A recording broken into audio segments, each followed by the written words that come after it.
everybody. Welcome back to Just Jay for our season 7 premiere.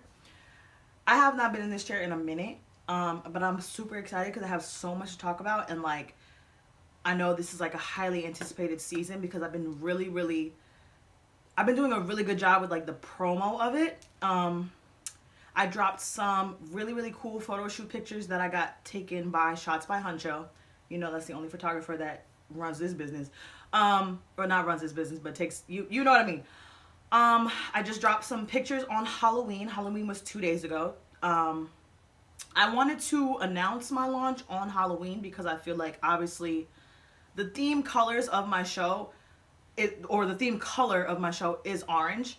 And I felt like last Halloween I had a really good promo shoot for the merch that I was dropping, which was so phenomenal. I had all my friends pull up for that. And again, Shots by Huncho took those photos as well, so I was like, it's only right I have him come back and do it again. So I announced my launch on Halloween, and I'm dropping the Friday after Halloween, which is fucking tomorrow. I'm excited. I'm excited for this season because I have a new podcast set up in my studio, which I'll show you guys in a second. And I have new collaborations. The next week, obviously this week is going to be just me. My season premiere is always just me. Well, actually that's not true because I think my season 4 premiere was of me and Quay Billions, which was, that was the best decision I ever made in my life because it was just a good conversation and it deserved to be a premiere. But this premiere, since I have been away for so long, I was like, nah, I gotta do it by myself. I gotta talk by myself just to catch you guys up on where I am in my life and just to get back connected with my audience because, like I said, it has been a minute. But next week, I will be dropping my collab with Trendy Jigga. You guys know, every time somebody has asked me who I want on my show or who I want to collab with, he's one of the top names that I always say. And the fact that it happened, I'm so ecstatic because first of all, it's a really good conversation, really good interview. I don't even want to call it a interview because, like I said, he is my friend, and we mad cool. He pull up for my birthday, he pull up for any celebration I have. He really is a day one. So the conversation was really good. We talked business, we talked personal, growing up in New York, all of that. So stay tuned for that one. That one's dropping next week. I just missed his birthday. Unfortunately, I should have dropped it on his birthday, but I was, took my little breaky break. But I'm back. I got my little Just J earrings on. Yeah, you see her. Yeah, not one of them. Hair's still orange. I'm just never going to change. But like I said, I'm so happy to be back. I'm so happy to be in my chair again. I don't know if y'all noticed, but my chair is a different color because I actually dyed her black. If you go back to last season, you'll see she was a light gray color. Again, I have to show you what my podcast setup looks like now because it's totally different than what it was. I feel like this season I had to come back with just a better energy. And I feel like my podcast studio that I had before was a great energy. It was great. It served its purpose as my safe space for a while. And I brought a lot of people in here. We had good conversations. It was great. It was a great environment for other people. But I think now, just the aesthetic is different. Just the vibe is different. And also, it's just me trying to revamp and recreate my safe space to make it even safer and even better and even more comfortable for people to come in, and even for myself just to come in and feel comfortable and feel safe and feel happy and feel vulnerable here. So I had to do something different, and I did, and I'm sure you guys are gonna love it. So yeah, that's the rundown of that, shorty. I'm so excited to be back in this chair. You don't even know. Oh my god, I miss popping my shit so much. Wow. Damn. Did y'all miss me? My last episode was August 18th, I believe. I think it was called Go Through It First. Yeah. That was my last episode that I dropped. And it is now fucking November. Period. Took some time off just because I feel like, oh my god, I have so much to talk about this episode.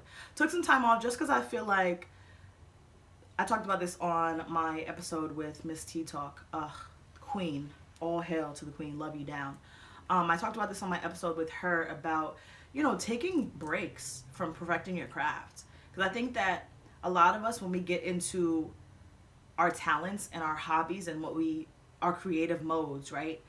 Whether it be a podcast, clothing brand, whatever you're trying to pursue and build, I feel like we always have this, misconception that consistency means back to back to back to back to back to back to back, never stopping, never taking no breaks, and like you really gotta, kill yourself or really go in extra grind mode to meet your deadlines and do all this extra shit. But realistically, the rule that I've given for myself is if you don't feel 100% to get in this chair and actually speak and be vulnerable and be cool and be comfortable, take all the time you need to get back to that. Because I think for me, not only do I be going through shit in my personal life, respectfully, because outside of this podcast, I am a person who, has a totally different life outside of, just these four walls in my studio. But, I have my personal life, I have my work life, I have my school life. Like, there's so many different things that I feel like sometimes we get confused and don't really understand how many moving parts are in our lives on a daily basis. So when we go through things, some of those other areas lack sometimes because you're so focused on one thing, because you're going through something, and like all those other areas you can't really give your full attention to, you can't really give your full energy or really be or show up as best as you normally would. So I think for me, when I get in modes like that where I don't feel as creative or as motivated, or even there are some times where I go through shit and I just don't want to talk, and I just feel like I want to be silent, and I just don't always have something to say. I think because I'm a podcaster, all my friends and all my family be throwing that shit in my face like, oh, you're a podcaster, how do you feel? And I'd be like, I don't really know how I feel, or I don't want to talk right now. And it's like, but you're a podcaster, you talk all day. Yeah, bitch. Because that's what I do for fun. Because I just like to talk and pop my shit and spread some knowledge here and there. That's really it. But like, there are times where I just want to be silent and I just want to go through the things that I'm going through and allow my life to take its course. And when I feel like I have a better control or better understanding about what's going on, then I'll speak, then I'll talk, then I'll, let my audience in, because I know I set myself up for that. Like becoming a podcast host, I set myself up for people wanting to know my life or people wanting to know my business, which I don't really see it as people wanting to know my business, because realistically I got on this platform and I made myself vulnerable. I made myself share certain things. So like, you guys are a part of that now. And in order for me to be an adequate podcast host, I feel like I have to uphold a certain level of vulnerability. I have to uphold a certain level of openness and comfort within myself. Like even on the episodes where it's just me, like I gotta still be vulnerable and I still gotta be comfortable in, embracing my safe space. So that's what I'm here to do today, because I'm back and I feel good and I feel like now's my time, now's my time to come back and throw my new season in everybody's face. Just in time for Halloween and Thanksgiving and all that stuff. Like, y'all know I'm a holidays girl. So I'm just in time. I am right on time. Literally. Where do I want to start this? Like, so much has changed for me. I feel like I kind of had to, and y'all know I write my show notes all the time. And on one of the bullet points was lost myself to find myself all over again. But as I was about to reread that, I don't really feel like that resonates. Because what I meant by that was, I feel like you have to, kind of break yourself down. Or not break yourself down, but you kind of, you kind of have to break yourself down or be broken down by the circumstances of your life to really build yourself back up again and really realize who the fuck you are. That's what I really meant for that. I don't really think I necessarily lost myself, because I have been having fun with my life. My life has been good. I've been happy. I've been cool. I've been chilling. So I don't necessarily think that I lost myself in any aspect of it. But I do think that the things that I have gone through from August till now, or since I last dropped my last episode till now, have could definitely hurt somebody's spirit a little bit, you know what I mean? Or could definitely just naturally, all of the things that you go through can have an effect on you. It doesn't really matter if the situation is negative or positive. Your situations in your life still affect you.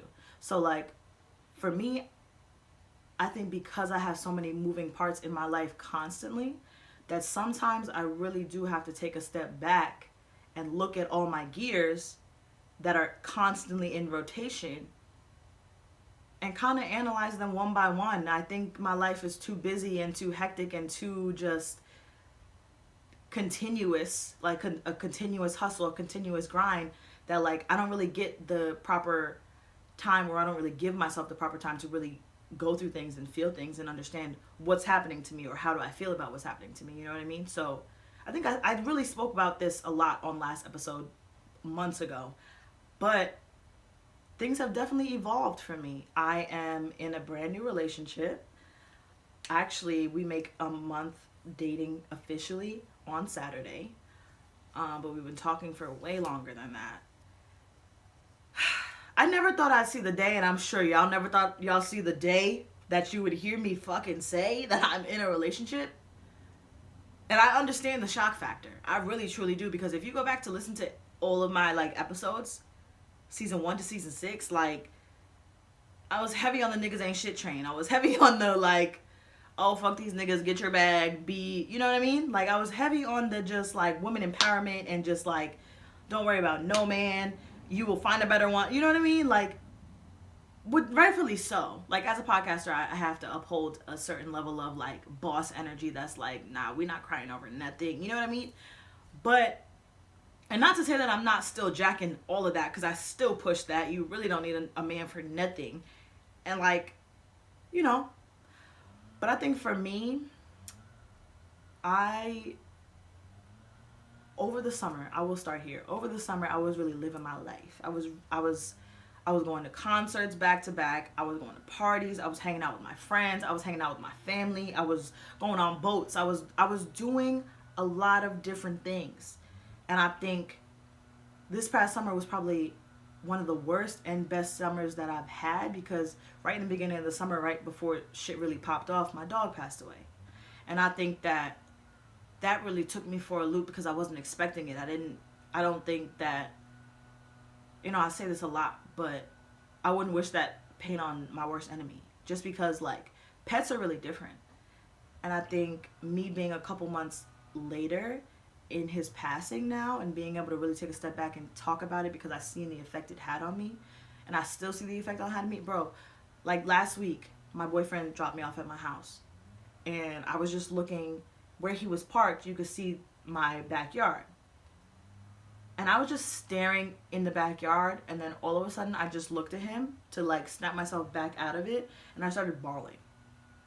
And he was just like, yo, what happened? Like, are you good? Like, and realistically, what triggered me was when I looked back into the backyard, I felt like I could see Bane sitting there. Because there had been so many times where I pulled up from work, or I pulled up from wherever I was, and he was in the backyard chilling, like where he normally always was. And in that moment, I just really felt like I felt him, and I seen him, and like, I don't know, grief is such a difficult thing to navigate, because it can take you so many different places. Like, I think right now, I try my hardest not to think about Bane passing 100%, because I went through that whole story. I said that I laid it all out on the table for you guys to really understand what I had gone through when that had happened to me. And that's fucking traumatic. Like, walking into your house and like your number one companion and your number one support system and your number one like best fucking friend, like real deal, passes away, and you gotta find him, and you gotta, like, that shit is traumatic. That whole story from beginning to end was traumatic. So like, to this day, his bed that he died in is still in the same spot to this fucking day. Like, his bowls that was eating in every single day, still outside. Like, all of his shit is still where it was before he passed away. And I just feel like grief has a way of really fucking taking control of you and holding you by the fucking neck. And that shit could either break you or really, really make you stronger. And like, I don't know, I do try not to think about him a lot, because don't get me wrong, I love the memories that I have of him. I love the videos I have of him. I love every single thing that I have that I gained from his life with me. But when I start to think about him, I start to go down the rabbit hole of damn, like, I'm the one that found him. I'm the one that knew when he died. I'm the one, you know what I mean? Like, that's just a lot. That's just a lot. So going from that to, I'm also not somebody that can stay down for long. Like, if something is upsetting me or something that I'm going through is really weighing on me, like, I try my hardest to really get the fuck out of that shit. Because when my cousin Khalid died, I was severely fucking depressed. Like, that shit really, the emotion of sadness was overwhelming how powerful it was for me. You know what I mean? So now that I'm grown and now that I'm older, I don't want to deal with nothing that makes me sad. I don't want to even think about nothing that makes me sad. Like, I don't want to feel that emotion. Truly. And honestly, that's how I feel. So, like, I think when he went through that, yeah, I took a month or a month and a half or 2 months to really cry about that shit and really just be upset and allow myself to go through the emotions of anger, of sadness, of just sorrow. Like, you go through so many emotions when you are grieving someone that you lost. But I think something that also helped me get or cope with that, because I won't say get through that, because I think I'm still going through that.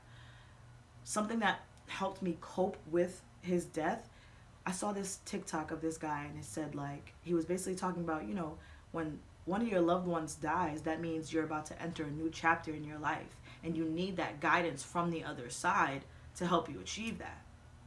And when he said that, yo, I swear to God, mind blown. Like, because it made so much sense. Because, like, I want to say, like, maybe 2 weeks after Bane had passed away, me and my boyfriend had started talking.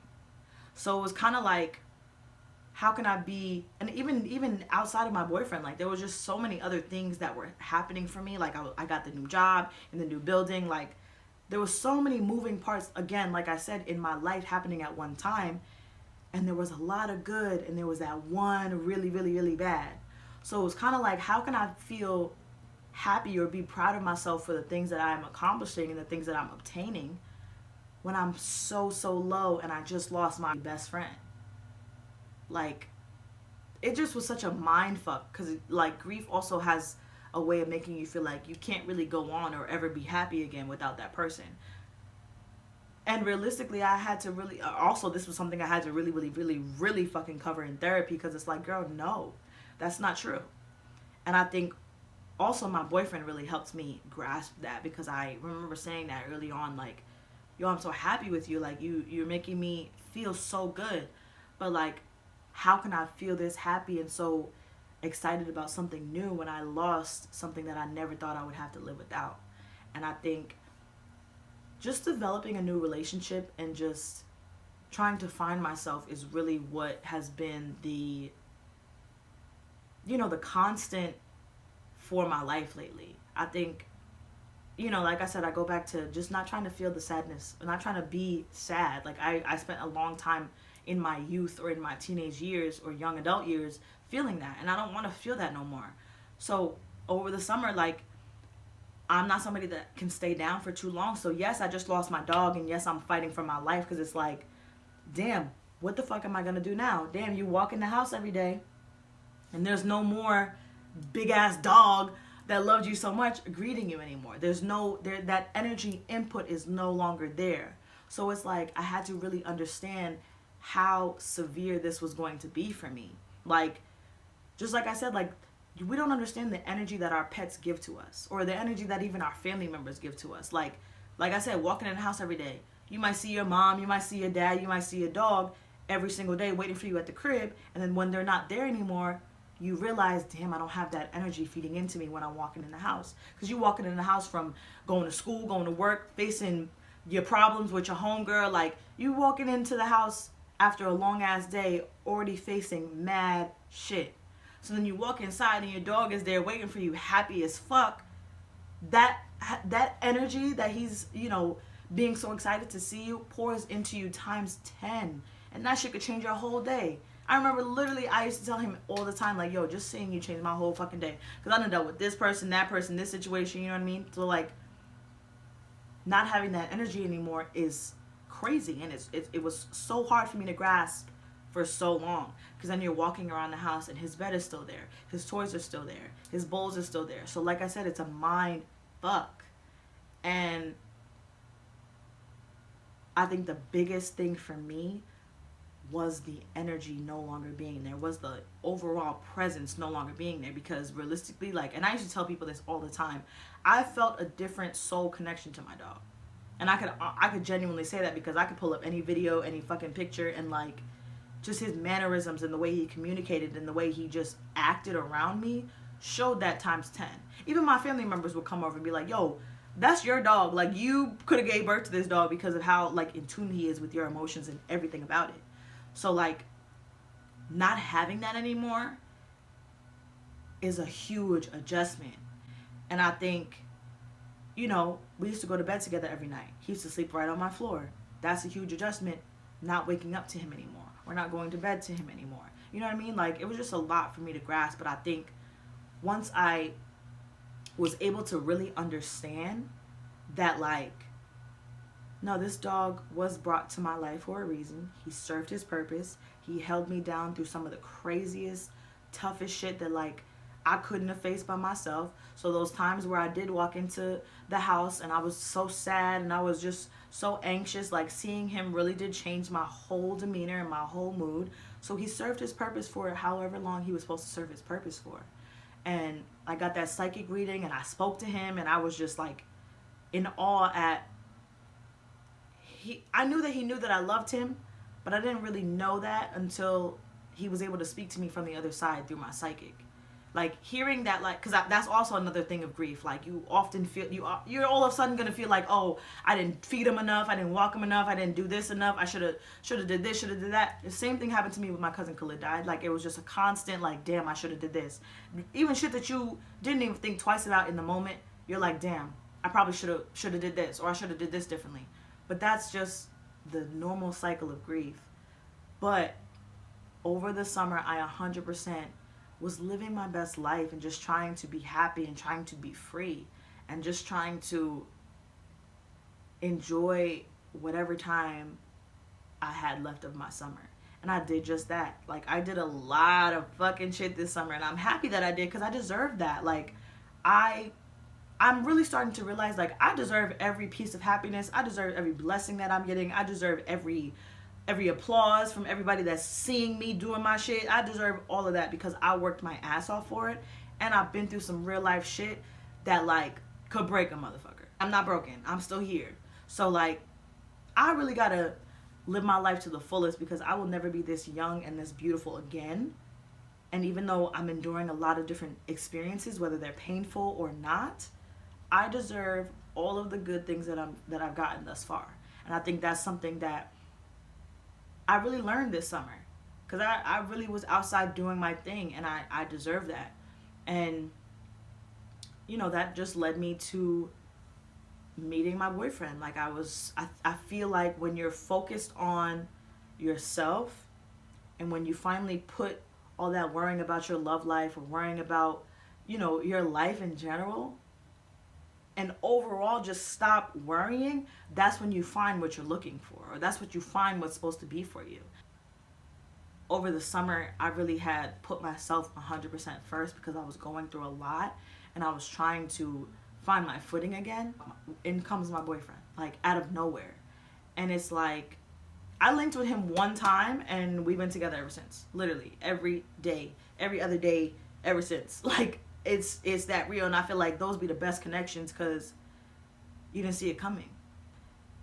I feel like also for me, because I was one of those girls that was like, oh, niggas ain't shit, like, all niggas are the same, blah blah blah blah blah, like, you're only going to receive the energy that you give out. So talking about how all these niggas ain't shit and how everybody's the same, like, that was all I was being brought to because that's what you believe. So that's how the universe is really gonna hand it to you.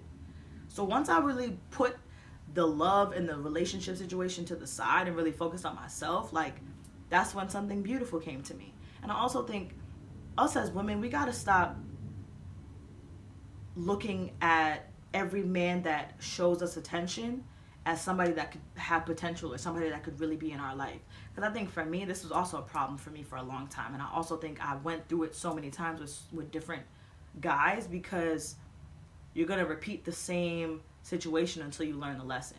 And I think now that I obviously am in a healthy, happy relationship, like, I've definitely learned the lesson, which is why I'm able to speak on it now with y'all. Because, like,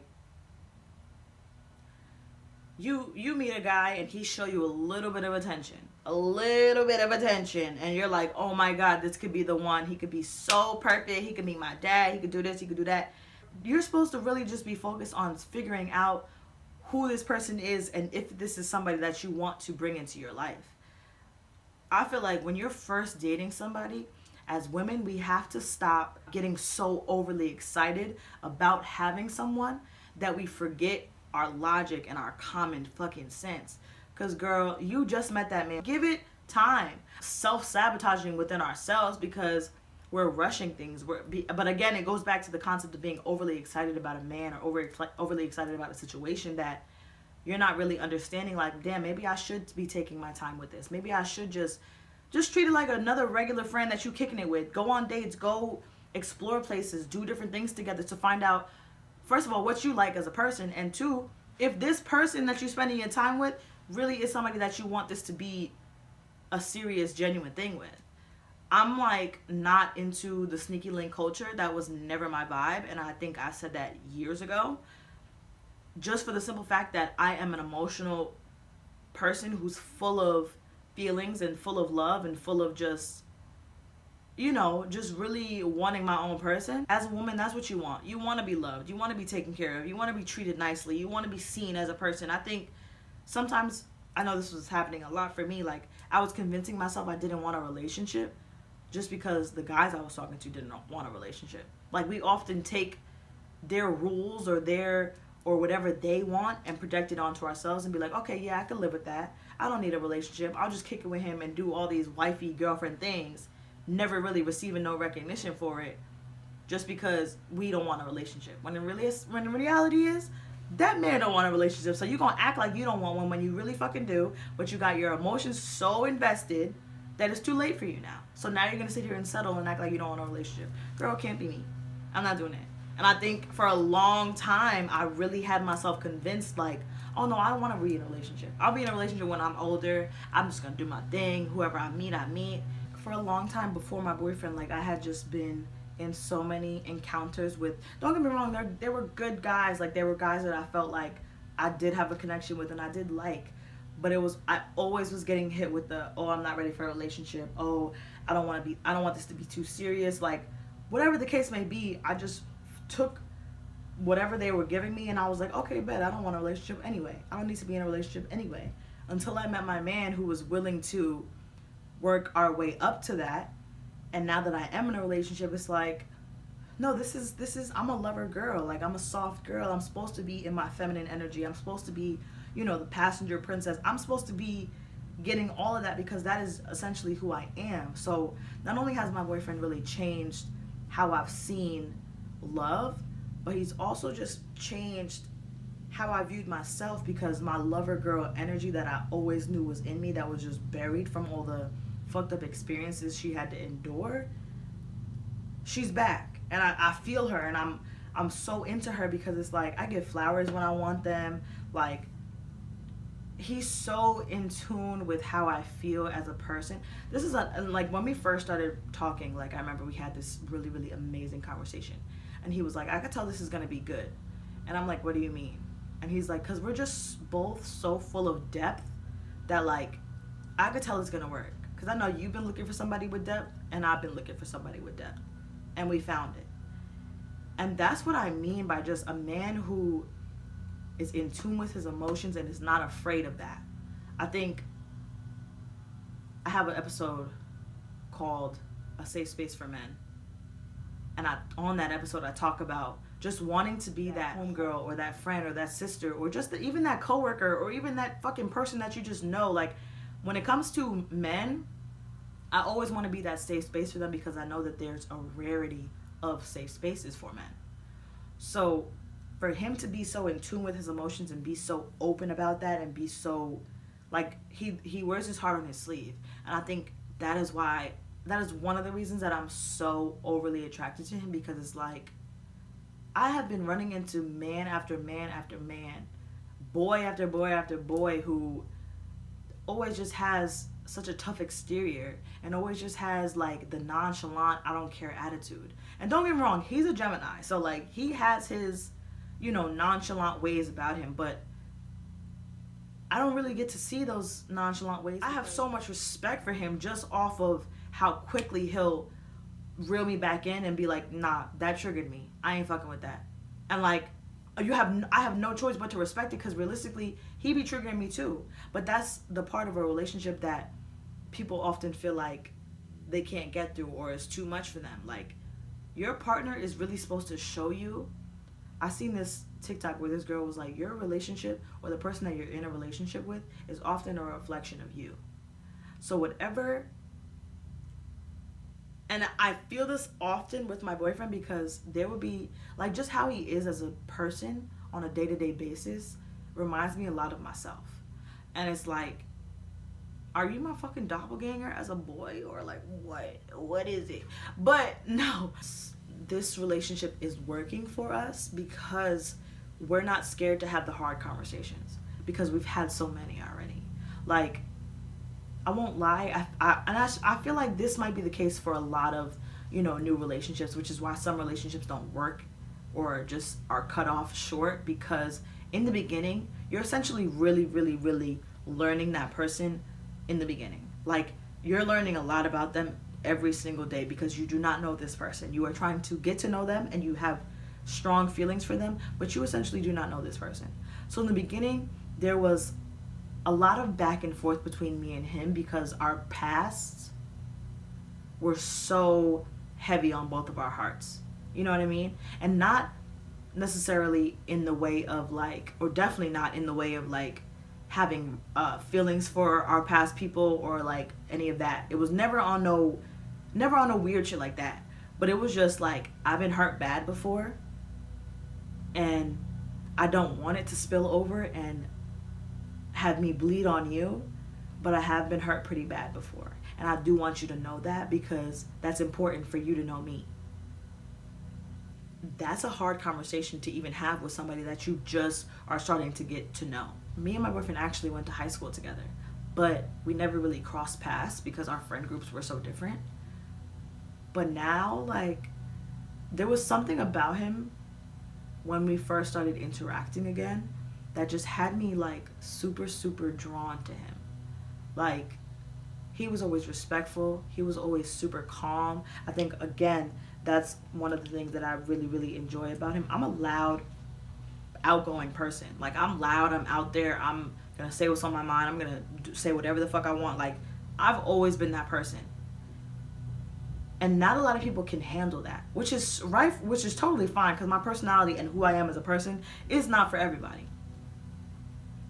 Yeah, you know what I mean? But him being so calm and so reserved and so to himself can kind of balance out a loud ass alpha female.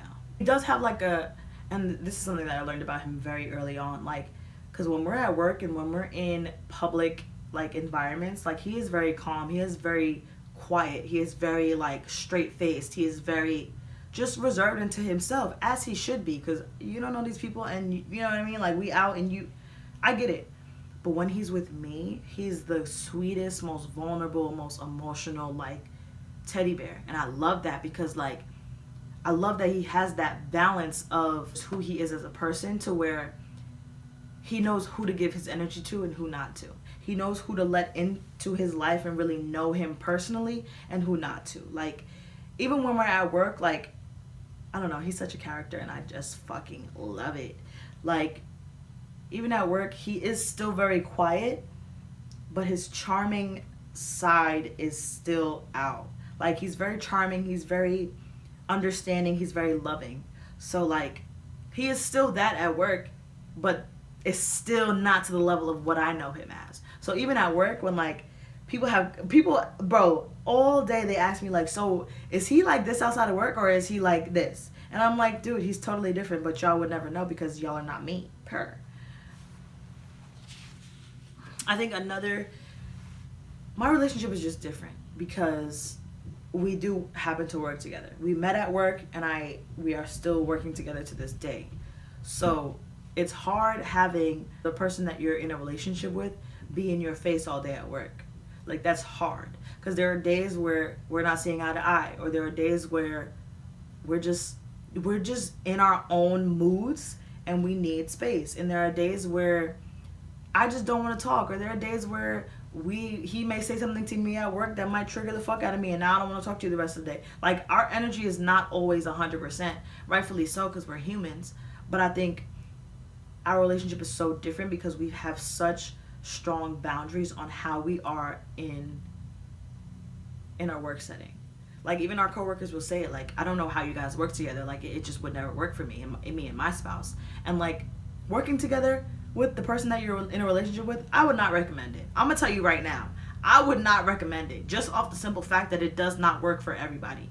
We just had came to a really, really strong understanding in the beginning that, like, I want to be with you. I want to see how long this could work for us. Like, I really do see myself here with you for a long ass time.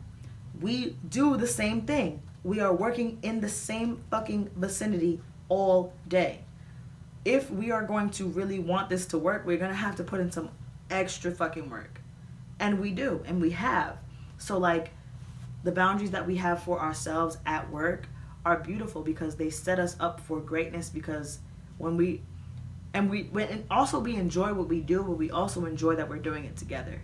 So I think that we're super grateful for the time that we have right now, because this is not our career. Like, we're both in the stages of finding ourselves and finding out what we want to do in life, that, like, this is just a stepping stone. So there's going to be a day where we don't work together. There's going to be a day where we can't see each other as much. You know what I mean? But right now it's not that. And we are actually cherishing every single day that we do work together, and we are happy. So I'm just happy that it's working so well. I'm happy that I found this person that actually matches my vibe. Who knows? I might try to trick him and get his ass on the show. I don't know if he's really going to be down for it, but he may. My type is the people with the good hearts and the genuine souls and the happy personas and all of that. And, like, if I had to create my type right now, I would 100% say the person that I'm dating currently is 100% my type, because he's everything that I've been looking for. And I say this to him a lot, that all of the things that I went through in my personal life or in my love life, the ups and downs, the fucking heartache, all of that, like, it was so worth it, because it led me to him, and it led me to somebody that actually sees me as a person. Like, that mean I can genuinely say, like, and this is a level of security that I prayed to have in my relationship for years. I can honestly say that man loves the fuck out of me. Like, there's nobody that could take my place in his eyes. And I know that for a fact, because he's done the work every single day to remind me of that and to make sure that I know that. So when you got something like that, you ain't letting that shit go. So hopefully he'll be on the show soon. No promises though, because he's really like not for everybody. And that's not even when I say that, I don't mean that maliciously, like, but he's just really not into being in the mix, like, and just being centerfold. Like, he don't really do all the extra attention shit, which I respect and I understand. I think also, on top of me, like, being in a new relationship, I've also been trying to figure out just how to improve my relationship with my family, my immediate family at home. I feel that sometimes you clash with your parents as you get older, because what you're instilling in your life and what you're focused on changing for you, they might really not be on the same page, because, again, they're older and they're worried about their own things. I was watching a podcast, actually the Know For Sure podcast.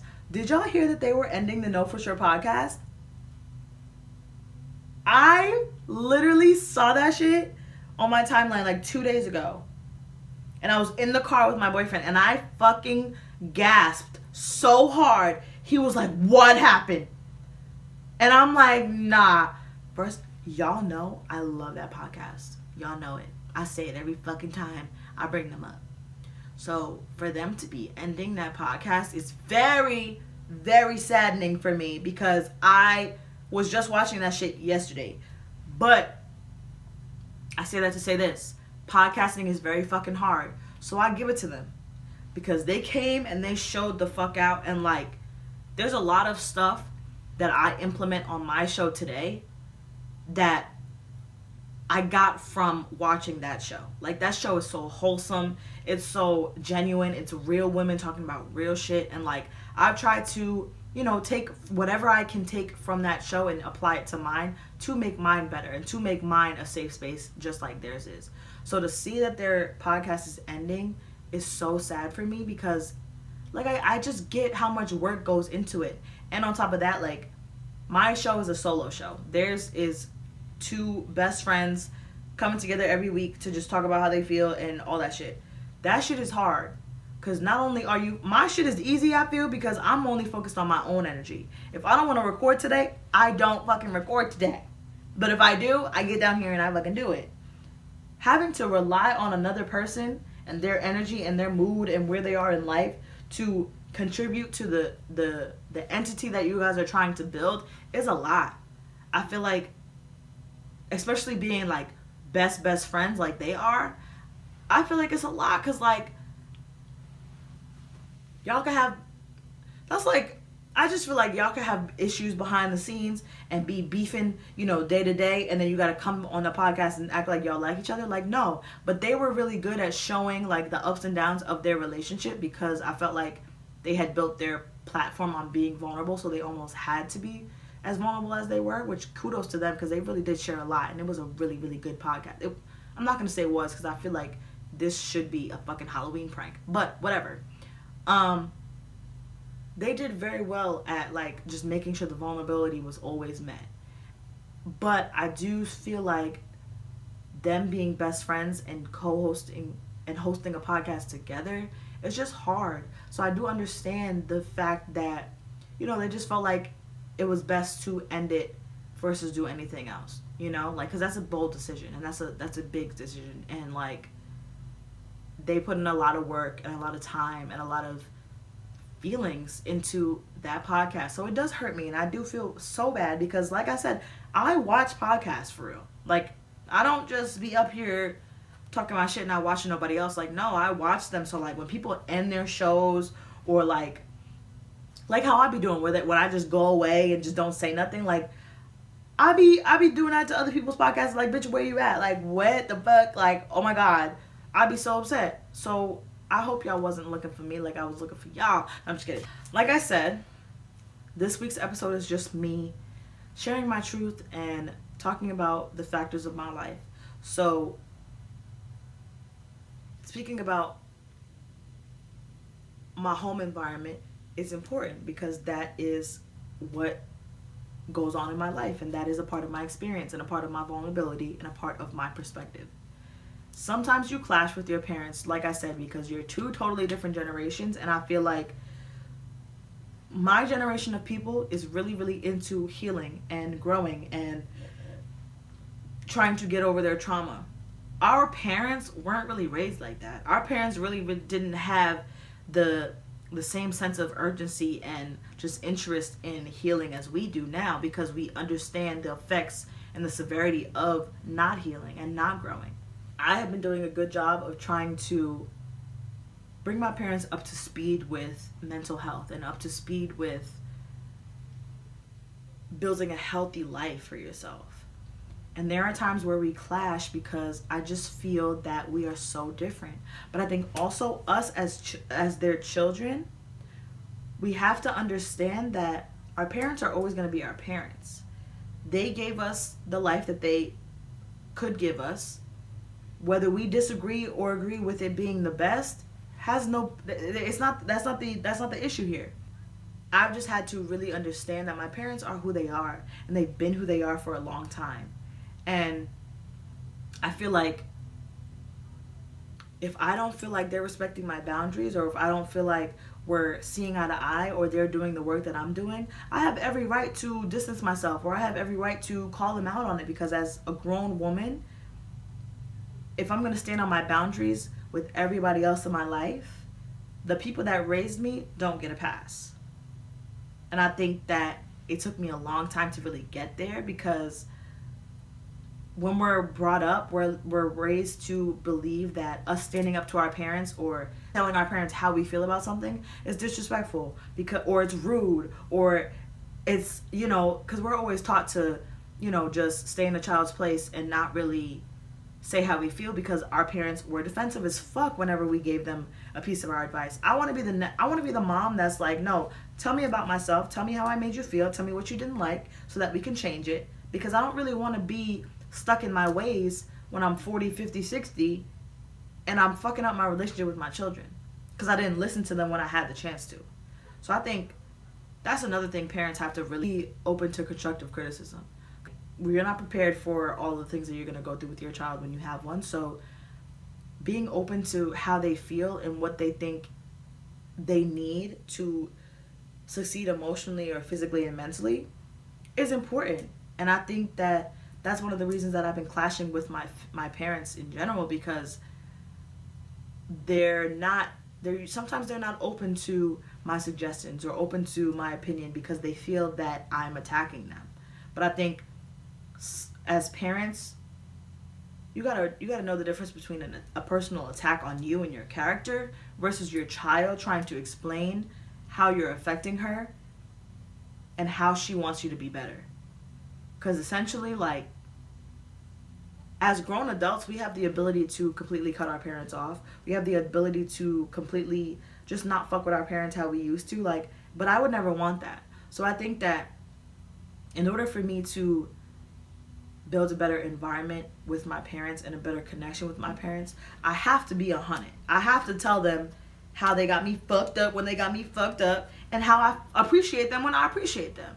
You know what I mean? Like, there has to be some sort of give and take, because our parents be quick to tell us about ourselves if we do some fuck shit, or if we, make them feel some type of way. So like, why is it a one-way road? Like, no, that's if you want to have that access to me and be able to say what you want to say to me, I should be able to say the same exact thing back. So I think that's just been, another hurdle, or not even a hurdle. That's just been something that I've been learning and trying to just do better at, is being more patient with my parents and just being more understanding, and also not being too patient or too understanding to where I feel like they're not treating me as an adult, or they're not valuing my experience or my opinion, because that's a totally different ball game.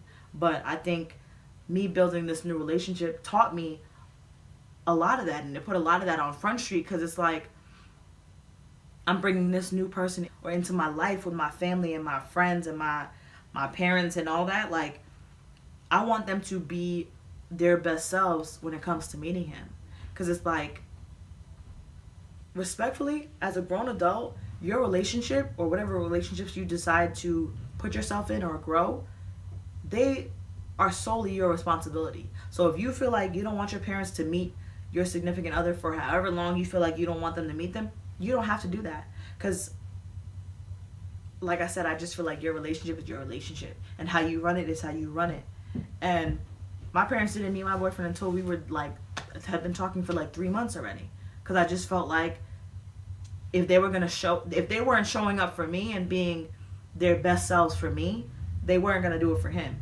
So I didn't want him to come into my environment again, because he's an emotional person, and I didn't want him to feel their off energy, whether it be with each other or just within themselves, and him internalize that and be like, damn, they don't fuck with me, or they don't like me. Because realistically, he's a great guy, and I feel like he deserved to get the chance he was supposed to get, and he did get it, because I made sure my parents their energy was correct at the door when they met him. So yeah, I hope I didn't talk your ear off for too fucking long, but I'm excited to be back. I'm happy to be back. I think that this season, I know I say this about every single season, but this season I really have a good feeling about, because I know that I need to get more content out. I need to get more people on. I need to do more things. I need to tell more stories. I need to give more advice. I need to give more information. I know that. So now that I'm in a different place, and I just am ready to get back to work, it's going to be even better. So I'm excited for season 7. I thank y'all for being so patient with me and for waiting for me to come back for this long. And we about to have a lit season. So next week is going to be my drop with Trendy Jigga, the Libra King. That's going to be amazing. You guys are going to really, really like that one. But yeah, we're going to get it popping. I'm going to show y'all my new setup, all that. Thank you so much for watching this week's episode